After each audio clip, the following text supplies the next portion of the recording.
देश भर में पिछले साल जमकर चर्चा में आए वक्फ बिल पर जेपीसी की कमेटी गठित की गई थी, जिसके बाद अब उसकी रिपोर्ट लोकसभा स्पीकर ओम बिरला को भी सौंप दी गई। जानकारी के अनुसार जल्द ही ये रिपोर्ट संसद में पेश हो सकती है, लेकिन उससे पहले इस जेपीसी के नियुक्त किए गए चेयरमैन जगदम्बिका पाल ने एक इंटरव्यू दिया है, जिसमें उन्होंने इस रिपोर्ट और वक्फ बिल पर कई बातें की हैं। जेपीसी के चेयरमैन और बीजेपी सांसद जगदम्बिका पाल ने बताया कि कमेटी ने 118 घंटे बैठकें की और तमाम लोगों से चर्चा के बाद 482 पेज की रिपोर्ट तैयार की है।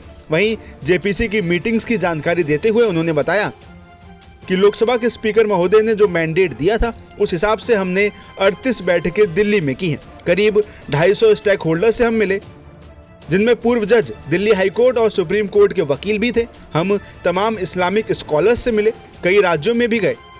इन सब राज्यों में कई डेलीगेशन से मिले और वहां राज्य सरकार के अधिकारियों, वक्फ बोर्ड, माइनॉरिटी कमीशन से भी हमने मुलाकात की, जिसके बाद ही हमने 482 पेज की रिपोर्ट तैयार की है। सदस्यों द्वारा सभी अमेंडमेंट पर वोटिंग हुई। वोटिंग के बाद जो बहुमत हुआ, उस संशोधन को हमने स्वीकार किया, जिसके बाद हमने फाइनल रिपोर्ट को अडॉप्ट किया और स्पीकर को अपनी रिपोर्ट सौंप दी है। साथ ही उन्होंने बताया कि जब स्पीकर और बिजनेस एडवाइजरी कमेटी हमें कहेगी, तब हम हाउस में ये रिपोर्ट जारी करेंगे।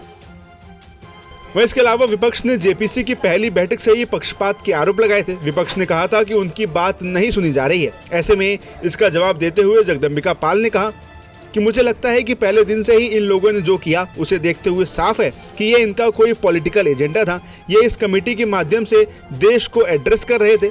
सभी सदस्यों को भाग लेने का, बात करने का, सभी के साथ क्रॉस एग्जामिनेशन करने का मौका दिया गया। इसके बावजूद वो मीटिंग में लगातार कहते रहे कि हम पक्षपात कर रहे हैं। तो इस पर क्या कहा जा सकता है?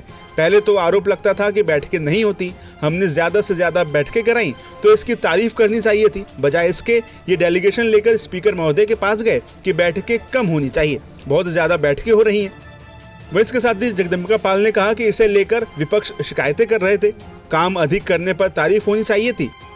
इस बारे में और क्या कह सकते हैं? वहीं इसके साथ ही जब उनसे पूछा गया कि एनडीए सांसदों के सभी संशोधन मंजूर हुए, लेकिन विपक्ष का एक भी संशोधन मंजूर नहीं हुआ, इस पर आप क्या कहेंगे?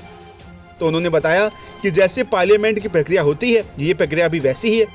पार्लियामेंट में भी सरकार कोई कानून प्रस्तुत करती है, तो अगर विपक्ष संशोधन देता है या सत्ता पक्ष संशोधन देता है, तो स्पीकर की बाध्यता है कि किसी संशोधन पर वो केवल वोटिंग करा सकते हैं। इसी तरह कमेटी चेयरमैन भी वोटिंग ही करा सकते हैं। कोई भी संशोधन है तो उसका फैसला वोटिंग से ही होना है। अगर उससे बहुमत वोट मिलेगा तो स्वीकारा जाएगा, नहीं तो पास नहीं होगा। हमने भी यही प्रक्रिया अपनाई है। ये शिकायत करना सही नहीं है कि विपक्ष के संशोधन पास नहीं किए गए हैं।